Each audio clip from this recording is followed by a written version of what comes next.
Hey, what's going on? SirBlax97 here, back in our deck profile. Today we'll be covering the Wacky Races inspired Gold Pride deck.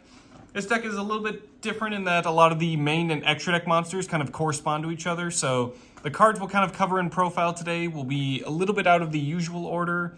So we'll cover a little bit of extra deck and a little bit of the main deck at the same time. So, without further ado, let's rev up our engines and see what racers will make their debut today, starting with the Leon line. This is their main synchro-focused set of cards, focusing on the extra deck monster Star Leon and the main deck monster Leon. Fantastic.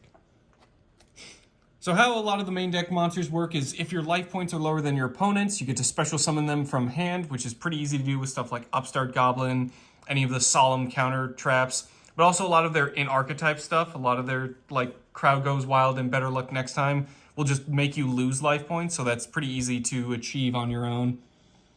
Whenever Leon is normal or special summon, you get to target a non-warrior Gold Pride monster in the graveyard and special summon it in defense position, then get locked into Gold Pride monsters from the extra deck. During your opponent's main phase, you get to immediately after this effect resolves, synchro summon a synchro monster using Gold Pride monsters you control.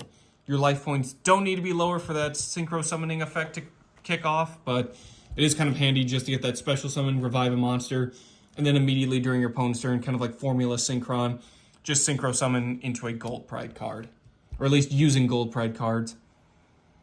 The main synchro counterpart is Star Leon, pretty generic for a level 6 synchro. During the main phase, quick effect, target a face-up monster your opponent controls. Star Leon gains attack equal to that monster's original attack. Then if your life points were lower than your opponent's, you get to destroy that monster. What's interesting about the extra deck monsters is they kind of have their own shared effect, where if they apply their unique effects during the turn, during the end phase, they return to the extra deck, and then they grab their main deck counterpart from deck or graveyard. So Star Leon would return after using that attack boost and destruction, and then would tag back into regular Leon.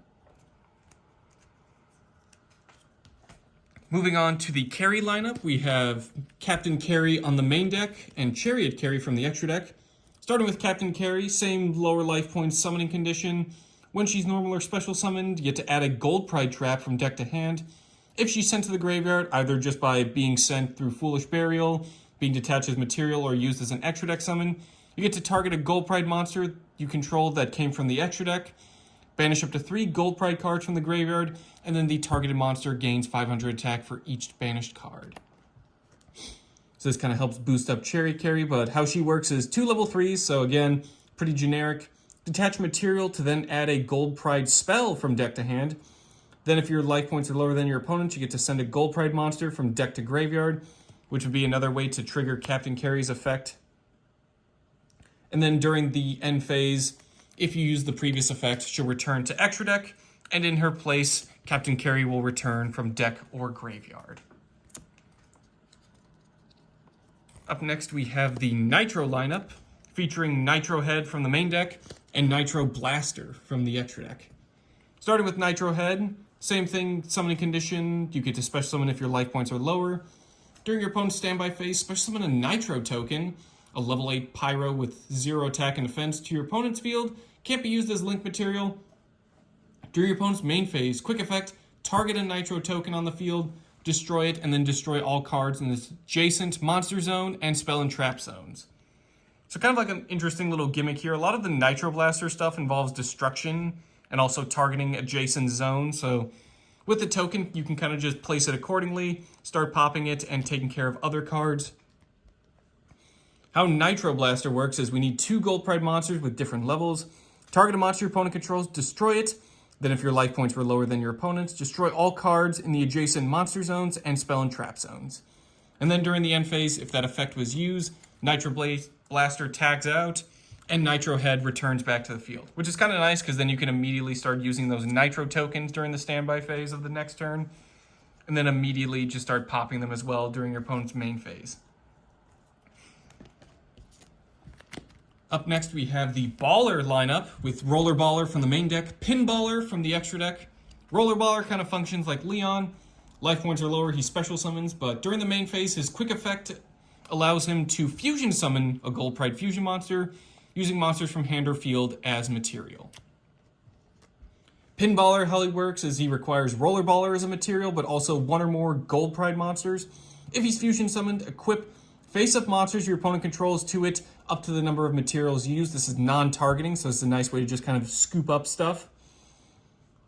Also, if your life points are lower than your opponent's, the effect's activation and effect itself cannot be negated. So Pinballer can and will suck everything up into its giant ball that he can use to just, I guess, roll around and then just steamroll whatever's left. And as usual, during the end phase, if that effect was used, Pinballer returns and Rollerballer takes his place from deck or graveyard. Just so you can, again, during the following turn, fusion summon, grab stuff again. Kind of an interesting disruption. You normally wouldn't see like non-targeting equipping as a way to get rid of stuff, but it's pretty fun to pull off.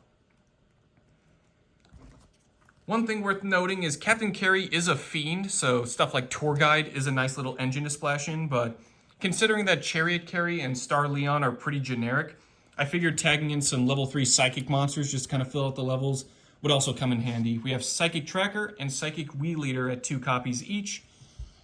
They both can be special summoned if a different named level 3 monster is on the field. They both special summon from the hand in defense position.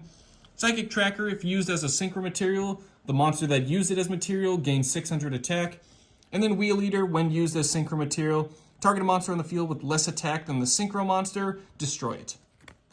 So these are again just other ways to go into Star Leon or Chariot Carey, just because they're generic level 3s. Emergency Teleport is also handy considering you're running 4 of them in total. And then rounding out the main deck lineup, we have a little bit of a Speedroid engine. Terratop is back to 2, so you can run 2 of those, but I only had 1 for the time being, so we're only using 1 Terratop. Plus, with Emergency Teleport and the Psychic monsters, we're actually pretty well covered on field presence. Terratop, control no monsters, special summon it from the hand. If he's normal or special summoned, add a Speedroid monster from deck to hand. Ideally, you would be then adding Take Tomborg. If you control a wind monster, you get to special summon it from the hand, which coincidentally, Leon himself is a wind and a warrior. So stuff like Reinforcement of the Army can help search him, but Take Tomborg can also summon himself if he is kind of in the hand already with Leon present. You can also tribute Take Tomborg to special summon a Speedroid Tuner from the deck, and then you get locked into wind monsters. But if we're just special summoning him, we can immediately just use him as material with Leon. One thing to note is Leon's quick effect Synchro Summon ability only works with Gold Pride monsters you control. So if you are using stuff like Speedroids or the Psychic monsters, probably want to use them for extra deck materials during your turn, and then save all the Gold Pride stuff for your opponent's turn. Moving on to our spells, we have 3 copies of Better Luck Next Time. When it's activated, add a Gold Pride monster from deck to hand, and if you do, lose life points equal to its attack. If a face-up Gold Pride monster you control that came from the extra deck returns to said extra deck, you get to draw a card. Each effect is a hard once per turn, and you can only activate 1 Better Luck Next Time per turn. The draw power is really nice, especially since the return to extra deck is kind of mandatory, so despite how cool they look, they will disappear back to the extra deck on end phase if their effects are used, so this at least gives you material that they use, but also it gives you a little bit of a draw power just so you can use stuff from the hand, which definitely helps out if you are running a bunch of copies of like Pinballer and your hand is full of Gold Pride stuff. That extra draw can help with just getting all those mass non-targeting equips when Pinballer hits the field. Up next, we have 3 copies of The Crowd Goes Wild. Reveal a Gold Pride monster in the hand to add a different named Gold Pride monster from deck, then apply the following effect. Special summon a Gold Pride monster from hand, lose life points equal to its original attack. So this is just as great as Better Luck Next Time. We basically can reveal any Gold Pride monster at a different named one from deck to hand, and then special summon. Doesn't even have to be the revealed one or the one we added. We can just special summon a Gold Pride monster from hand, and then lose life points equal to its attack. Which definitely helps trigger the summoning conditions of the others, and gets a little bit of our field presence going without a normal summon even. Up next, we have 2 copies of Gold Pride Pedal to the Metal. Target a Gold Pride monster you control. Till the end of this turn, it gains 500 attack. Can't be destroyed by battle. Can't be destroyed by card effects, but it cannot activate its effects. During the end phase, if a face-up Gold Pride monster you control was destroyed by battle or card effect this turn, set this card from the graveyard. This is a nice little way to just protect your stuff, especially if you get shut down with something like Dark Ruler No More, an Effect Veiler, or an Imperm, and you have no way to pull off like your quick effect abilities. This just kind of helps protect some of your cards, can't be destroyed by card effect. And if you're a Gold Pride extra deck monsters, don't go to the extra deck, they actually get blown up. Pellet to the Metal kind of recovers itself, which is super nice. And that just involves any sort of face-up Gold Pride monster, but it does kind of play into the extra decks where if they didn't return, they got destroyed, this at least recovers itself. And it doesn't even vanish when it leaves the field, that's a nice part. Up next we have one copy of That Came Out of Nowhere, also a quick play spell. Special summon a Gold Pride monster from hand or graveyard, then your opponent gets to special summon a monster from their hand or graveyard, but negates effects. Seems kind of scary when you think about it, giving your opponent free material even at negated effects, but again, stuff like Pinballer can immediately just suck it back up. Or if you're going first, your opponent, it's an optional effect, so if your opponent doesn't have any resources they really want to special summon, you can just get a free monster. You don't lose life points equal to its attack, which is kind of unfortunate, but it still gives you free material without having to worry about that normal summon. So if you do want to dedicate it to something like Tour Guide for carry, you can go about that route as well. Up next, we have 3 copies of Emergency Teleport. This is just to get our Psychic Trackers and Wii Leaders out on the field. Just so, again, don't have to worry about a normal summon. We can just continue our plays and get free material for stuff like any of our rank 3s or level 6 synchros, and even stuff like Leviair. If you use Captain Carey's Banish effect, you can use Leviair to kind of recover some of those banished monsters if you do banish them. So that is another nice option you can go into. 1 copy of Reinforcement of the Army. As mentioned previously, Leon is a warrior monster, so you can easily search him out that way.